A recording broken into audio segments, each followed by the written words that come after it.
নমস্কাৰ সকলোকে সুপ্ৰভাত জনাই আৰম্ভ কৰিবলৈ লৈছোঁ আমাৰ নতুন তথা ব্যতিক্ৰমী অনুষ্ঠান জীৱন মাধুৰী।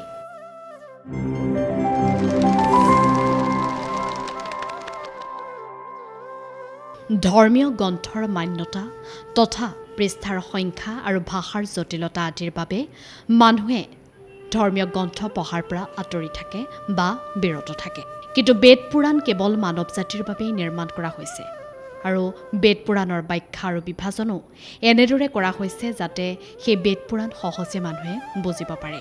কিন্তু তথাপিও মানুহে জটিল বুলি বিবেচনা কৰি বেদ পুৰাণ নপঢ়ে আৰু বেদ পুৰাণৰ মূল্যৱান জ্ঞানৰ পৰা বঞ্চিত হৈ থাকে। উল্লেখযোগ্য যে বেদ পুৰাণ বুজি পোৱাটো অতি সহজ, কিন্তু ইয়াৰ সঠিক ক্ৰমৰ বিষয়ে জানিলেহে এয়া সম্ভৱ হয়।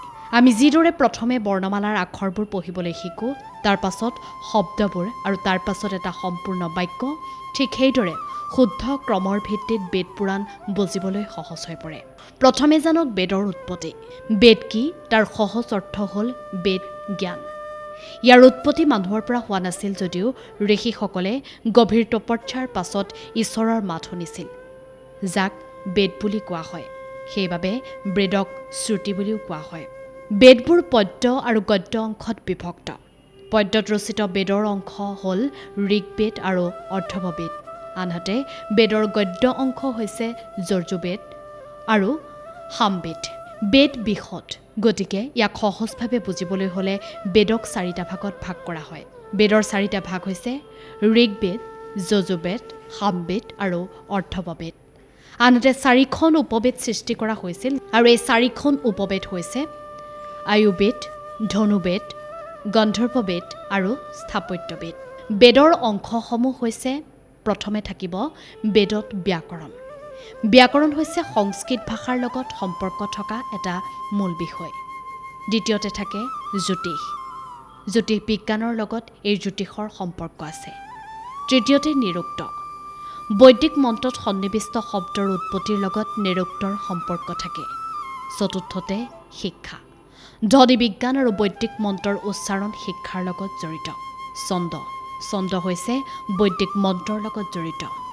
আৰু কল্পনা। কল্পনা হৈছে কল্পনা সূত্ৰত বলিদানৰ পদ্ধতি, আচৰণ বিধিৰ নিয়মৰ বিষয়ে উল্লেখ কৰা হয়। এয়াই হৈছে বেদাংগৰ অংশ। ইফালে পুৰাণো একেই। পুৰাণতো বহুমূলীয়া জ্ঞান থাকে, যিটো বৰ্তমানৰ আধুনিক সমাজৰ ক্ষেত্ৰত সমানেই প্ৰযোজ্য। পুৰাণ এক সৰলীকৃত কাহিনীৰ দৰে, যিটো সাধাৰণ মানুহেও সহজে বুজিব পাৰে আৰু অনুসৰণ কৰিব পাৰে।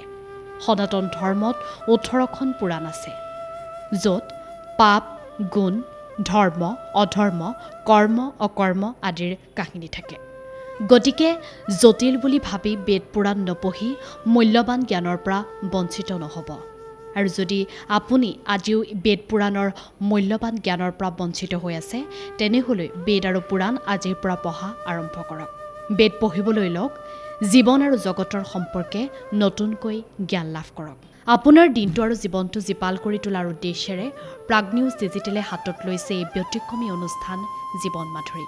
গতিকে প্ৰতিদিনে পুৱা 7:30 বজাত প্ৰাগ নিউজ ডিজিটেলত চাবলৈ নাপাহৰিব আধ্যাত্মিক জ্ঞানেৰে পৰিপূৰ্ণ আমাৰ বিশেষ অনুষ্ঠান জীৱন মাধুৰী। জীৱন মাধুৰী উপভোগ কৰক আৰু আপোনাৰ দিনটো তথা জীৱনটো জীপাল কৰি তোলক।